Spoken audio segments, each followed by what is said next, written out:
Hello, everyone. Welcome to another episode of Mastering English with Podcasts. I'm your host, Razel, and joining me as always is my co-host, Ricky. How are you doing today, Ricky? Hey, Razel, I'm doing great, thanks. Excited for today's episode. We've got a fantastic topic lined up for all our listeners. Absolutely. Today, we're diving deep into the topic of how to master English in an effective way. Whether you're a beginner or looking to polish your skills, we've got some great tips and strategies for you. So, let's get started, shall we? Yes, let's. So, Razel, mastering English is a journey that requires patience, practice, and the right approach. Why don't we start by discussing why it's important to have effective methods for learning English? That's a great point, Ricky. Learning English effectively is crucial because it not only saves time but also helps in retaining the language better. With the right strategies, you can make the learning process enjoyable and less stressful. Exactly. One of the key aspects of mastering English is consistency. Setting aside regular time for practice is essential. It's not about cramming, it's about steady progress. Right. And while consistency is important, the methods you use during your practice time are just as crucial. Let's talk about some effective techniques. For instance, immersion is a powerful method. Surrounding yourself with the language through movies, music, and conversations can significantly boost your understanding and fluency. That's a great technique. Immersion helps you get used to the natural flow and rhythm of the language. Another effective method is practicing speaking as much as possible. Speaking helps in building confidence and improving pronunciation. Absolutely, Ricky. Speaking with native speakers or even practicing with fellow learners can be incredibly beneficial. And don't forget the power of reading. Reading books, articles, and even comics in English can expand your vocabulary and comprehension skills. Yes, reading is fantastic. It exposes you to different writing styles and contexts. Additionally, writing in English is also a great practice. Keeping a journal, writing essays, or even composing emails can help improve your grammar and coherence. Great points, Ricky. Now, let's not forget about using technology to our advantage. There are so many apps and online resources available that can assist in learning English more effectively. That's true. Language learning apps like Duolingo, Babbel, and Rosetta Stone offer interactive lessons that make learning fun. Plus, there are countless YouTube channels and podcasts dedicated to teaching English. Absolutely. And speaking of technology, engaging with online communities such as language exchange platforms can also be very helpful. You can find a language partner to practice with and learn from each other. Yes, those platforms are great for real-time practice and feedback. So, to sum up, some of the key techniques for mastering English effectively are consistency, immersion, speaking practice, reading, writing, and leveraging technology. Exactly. Now, let's move on to a scenario that demonstrates some of these techniques in action. Imagine a student named Alex who wants to improve his English for a job interview. He decides to use several methods we just discussed. Okay, so Alex starts by setting a daily practice schedule. He dedicates an hour each day to learning English. He begins with immersion by watching English movies with subtitles. He also joins an English-speaking club to practice his conversational skills. In the club, he meets native speakers and other learners, which boosts his confidence. That's great! Alex also starts reading articles related to his field. This not only improves his vocabulary, but also helps him prepare for job-specific conversations. To further enhance his skills, Alex downloads a language learning app and practices new vocabulary and grammar exercises every day. He also keeps a journal where he writes about his daily experiences in English. And let's not forget, he participates in online forums and discussion groups where he can ask questions and share his knowledge with others. Absolutely. By using a combination of these methods, Alex makes steady progress and feels more prepared for his job interview. That's a great scenario, Razel. It shows how using multiple techniques can make the learning process more effective and engaging. Now, let's discuss some vocabulary and phrases Alex might encounter during his learning journey. Sure, let's start with the word immersive. It means creating an environment that surrounds you with the language you're learning. For example, watching English movies or listening to English podcasts is an immersive experience. Good one. Another useful phrase is language partner. This refers to someone you practice a language with. For example, Alex finds a language partner in his English-speaking club. Great example, Ricky. Another important term is comprehension. This refers to the ability to understand something. For example, Alex improves his reading comprehension by reading articles in English. Perfect. Let's give our listeners 3 examples of how to use these words in sentences. Sure. Here's the first one. I prefer immersive learning methods because they help me think in English. And the second example, having a language partner is very beneficial because it provides real-time practice. Finally, the third example, reading books in English has greatly improved my comprehension skills. Excellent. Now that we've covered some vocabulary, let's move on to the audience questions. Audience questions. Hi, I am Sarah. My question is, what is the best way to improve my English pronunciation? That's a common question. Improving pronunciation requires regular practice. One effective way is to listen to native speakers and try to mimic their pronunciation. You can use resources like YouTube videos, podcasts, and pronunciation apps. Yes, and recording yourself while speaking can also be very helpful. It allows you to hear your own pronunciation and compare it with native speakers. Great tips, Ricky. Let's move on to the next question. Hi, I am Mark. Want to know how can I expand my English vocabulary quickly? Expanding vocabulary quickly involves exposing yourself to as many new words as possible. Reading extensively, watching English media, and using flashcards can all help. Also, try to use new words in your daily conversations and writing. Yes, using new words actively helps in retaining them. Another good technique is learning words in context rather than in isolation. This means understanding how words are used in sentences, which makes them easier to remember. Excellent advice, Razel. Let's move on to one final question. Hi, I am Emma, and my question is, what are some effective ways to practice English writing? Practicing writing can be very rewarding. Start by writing short paragraphs or essays on topics you're interested in. You can also keep a journal where you write about your daily activities. Additionally, participating in online forums and writing blogs can provide practical writing experience. Yes, and getting feedback on your writing is crucial. You can ask friends, teachers, or even use online tools to check your grammar and style. Great, Ricky. I hope our listeners found these answers helpful. I'm excited for this next segment. We've got something really interesting lined up. Absolutely. In our last segment, we discussed effective strategies for mastering English, like consistency, immersion, speaking practice, reading, writing, and using technology.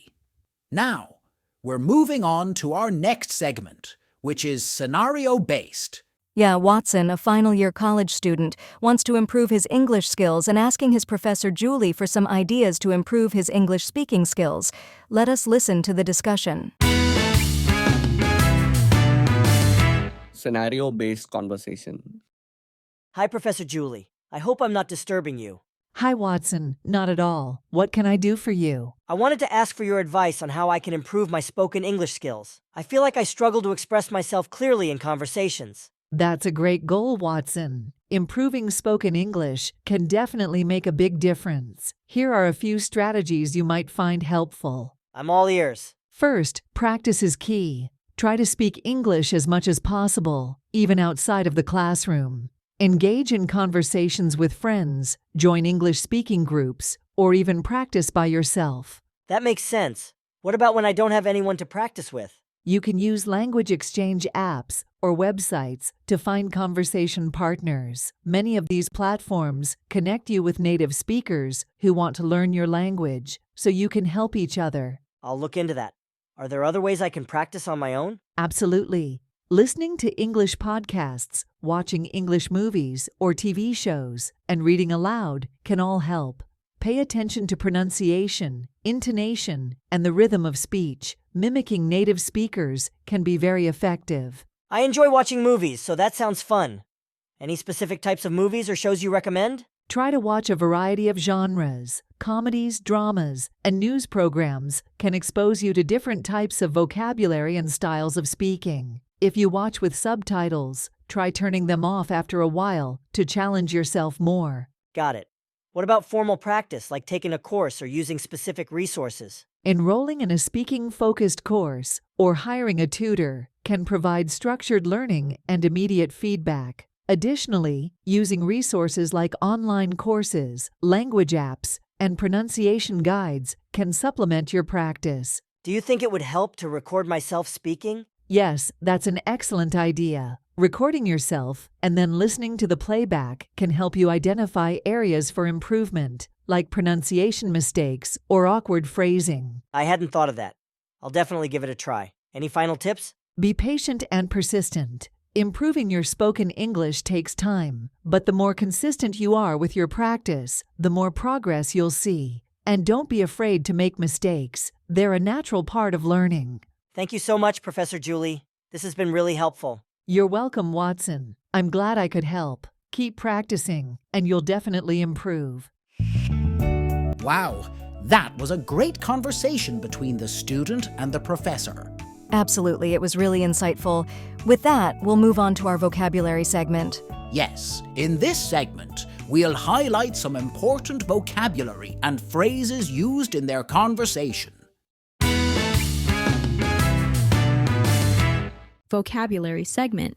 Our first vocabulary word from the conversation is struggle. Struggle. Struggle, meaning is to make forceful or violent efforts to get free of restraint or constriction, to strive to achieve or attain something in the face of difficulty or resistance. In other words, we can say strive, battle, fight. Yeah, let's see some examples to understand better. Examples. Example 1. Watson struggles with understanding complex grammar rules in English. Watson struggles with understanding complex grammar rules in English. Example 2. Many people struggle to balance their work and personal life. Many people struggle to balance their work and personal life. Example 3. She struggles to wake up early every morning for her 6 a.m. yoga class. She struggles to wake up early every morning for her 6 a.m. yoga class. Those were good examples for the word struggle. Yes, they were. Now, let's move on to the next word. Strategies. Strategies. Strategies, meaning a plan of action designed to achieve a long-term or overall aim. Synonyms for strategies are plans, tactics, approaches, methods. Let's see examples for the word strategies to understand better. Examples. Example 1. Watson uses various strategies such as flashcards and mnemonics to memorize vocabulary. Watson uses various strategies such as flashcards and mnemonics to memorize vocabulary. Example 2. Athletes develop training strategies to improve their performance in competitions. Athletes develop training strategies to improve their performance in competitions. Example 3. Students often adopt different study strategies to prepare for exams. Students often adopt different study strategies to prepare for exams. Those were excellent examples of strategies. Absolutely. Now let's move on to our next word, awkward. Awkward. Awkward, meaning causing difficulty, hard to deal with, causing or feeling embarrassment or inconvenience. In other words, we can say clumsy, uncomfortable, inept, embarrassing. Let's see examples for the word awkward to understand better. Examples. Example 1. Watson feels awkward when he makes mistakes while speaking English in front of his classmates. Watson feels awkward when he makes mistakes while speaking English in front of his classmates. Example 2. He often finds social interactions awkward due to his shyness He often finds social interactions awkward due to his shyness. Example 3. She felt awkward carrying the large, heavy package through the crowded hallway. She felt awkward carrying the large, heavy package through the crowded hallway. Those were excellent examples of awkward. Absolutely. Now, let's move on to the phrases used in the conversation. The first phrase we are going to discuss is make sense. Yes, and we'll also talk about the meaning of make sense. Make sense means that something is logical, understandable, or reasonable. When someone says make sense, they are indicating that they understand something or agree that it is rational or coherent. Let's see examples for the phrases make sense to understand better. Examples. Example 1. We should use the new software because it integrates better with our current system, which makes sense for our new project. We should use the new software because it integrates better with our current system, which makes sense for our new project. Example 2. Leaving early to office from home to avoid the morning traffic makes sense. Leaving early to office from home to avoid the morning traffic makes sense. Example 3. Studying a bit every day instead of cramming at the last minute will help us retain the information better, and that makes sense. Studying a bit every day instead of cramming at the last minute will help us retain the information better, and that makes sense. Those were excellent examples of the phrase make sense. Absolutely. Now, let's move on to our next phrase, I'm all ears. I'm all ears means that the speaker is fully listening and giving their complete attention to what someone else is saying. It is often used to show eagerness or willingness to listen attentively. Let's see examples for the phrases I'm all ears to understand better. Examples. Example 1. When my teacher said there was an easy way to pass the test, I was all ears. When my teacher said there was an easy way to pass the test, I was all ears. Example 2. Everyone on the plane was all ears when the pilot said we had to make an emergency landing. Everyone on the plane was all ears when the pilot said we had to make an emergency landing. Example 3. The patient was all ears when her doctor was about to reveal her medical test results. The patient was all ears when her doctor was about to reveal her medical test results. Those were excellent examples of I'm all ears. Absolutely. And it's been a fantastic discussion. Remember, mastering English is a journey, and with the right methods, you can make it enjoyable and effective. Absolutely. Thank you all for joining us today. Don't forget to subscribe to our YouTube channel, Mastering English with Podcasts, for more helpful tips and discussions. Until next time, keep practicing and stay motivated. And that's a wrap. Great job, Ricky. Thanks, Razel. That was a good learning episode. I hope our listeners find it useful. I'm sure they will. Looking forward to our next episode. Me too. Have a great day, Razel. Bye, everyone.